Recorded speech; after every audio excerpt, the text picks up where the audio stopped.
भर्तियां 6 की राजस्थान की सरकार एक साथ कम से कम 5 लाख तो भर्ती निकाले और वो भर्तियां 6 महीने में ज्वाइनिंग दे, 2 महीने के अंदर अंदर एग्जाम करवाए और रिजल्ट लेके उनको ज्वाइनिंग दे। वरना तो केवल घोषणा हो जाती है, चुनाव के टाइम सिर्फ नौकरी मिलती है, चुनाव के बाद 4 साल तक कोई सरकार आए चाहे।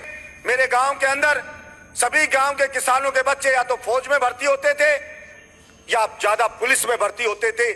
अब फौज में जाओ तो उनको कह दिया कि सिर्फ 4 साल के लिए जाना है, कोई 2.5 साल मात्र नौकरी करेंगे, उसके बाद अपने घर चले जाओ। पुलिस में जाओ तो वो एक्सरसाइज करके बहादुर बच्चा जाता है तो वहां पे उसको पेपर पकड़ा दिया जाता है आईएएस के जैसा कि इसको आप सोल्व करो। वो कैसे सोल्व करे? मैं समझ नहीं पा रहा हूं कि सरकार पुलिस कांस्टेबल भर्ती करना चाहती है या सरकार आईएएस बनाना चाहती है। अरे पुलिस कांस्टेबल बहादुर होना चाहिए, बलिष्ठ होना चाहिए, जो गुंडे से लड़ सके, मवाली से लड़ सके।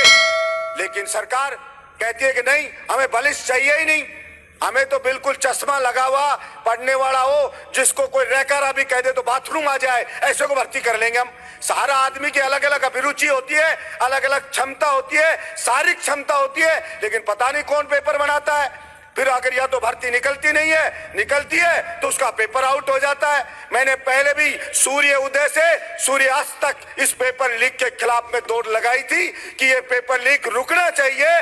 और जब राम कृपाल मीणा इसी सदन में चर्चा हुई थी कि राम कृपाल मीणा जो प्राइवेट कॉलेज चलाता है, उसके कॉलेज में सेंटर था एग्जाम का, वो उस तिजोरी के पास कैसे उसकी ड्यूटी लगी और उसकी ड्यूटी किसने लगाई? तो बताया गया इस सदन में कि कलेक्टर ने ड्यूटी लगाई। तो वो कलेक्टर क्यों नहीं गिरफ्तार हुआ? कलेक्टर के खिलाफ क्यों नहीं कार्रवाई हुई? उसके खिलाफ होनी चाहिए थी। उस बड़ी मछली को किसने बचाया?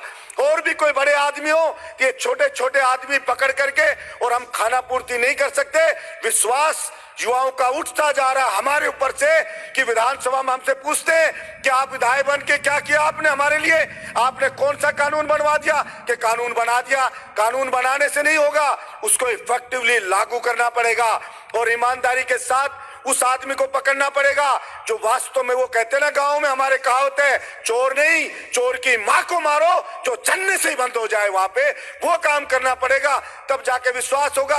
आज युवा बेचारा भटकता फिर रहा है, 4-4 साल कोचिंग करता है, महंगी महंगी कोचिंग में जाता है, स्कूल में जाओ तो भारी भारी फीस देता है, प्राइवेट स्कूलों में जाता है, कमर टूटी पड़ी है उसकी। इसलिए मैं मांग करता हूं राजस्थान की सरकार से कि राजस्थान की सरकार एक साथ कम से कम 5 लाख तो भर्ती निकाले और वो भर्तियां 6 महीने में ज्वाइनिंग दे, 2 महीने के अंदर अंदर एग्जाम करवाए और रिजल्ट लेके उनको ज्वाइनिंग दे। वरना तो केवल घोषणा हो जाती है, चुनाव के टाइम सिर्फ नौकरी मिलती है, चुनाव के बाद 4 साल तक कोई सरकार आए, चाहे इधर वालों की आए चाहे इधर वालों की आए, कोई नौकरी वोकरी नहीं निकलती है। इसलिए जो किसान मजदूर के बच्चे को नौकरी मिले, ये सीएचए वाले ये बेचारे भटक रहे हैं। बार बार ना तो सरकार इनको ये कहती है कि नहीं लेंगे, ना उनको नौकरी लेती है। कभी कोई नेताजी लेके जाता है, कभी कोई के पास जाते हैं, धक्के खाते फिर रहे हैं। इसलिए मेरी सरकार से विनती है, कोरोना के टाइम पे जान पे खेल नौकरी देनी चाहिए, ये मेरी सरकार से गुजारिश है। और मैं सरकार को आगाह करना चाहता हूं, सरकार युवाओं के गुस्से को और किसी को अंडर एस्टिमेट कर रही है, किसान के गुस्से को अंडर एस्टिमेट कर रही है। सरकार को पता नहीं है किसान कितने गुस्से में, क्योंकि उनके बच्चे बेरोजगार घूम रहे हैं, उनके पास बिजली नहीं है, उनके पास पानी नहीं है, तो वो एक तरह से ऐसे बारूद के ढेर के ऊपर हम बैठे हुए हैं। मैं कहना चाहता हूं सरकार से कि सरकार इस बारे में इस बजट में व्यवस्था करे।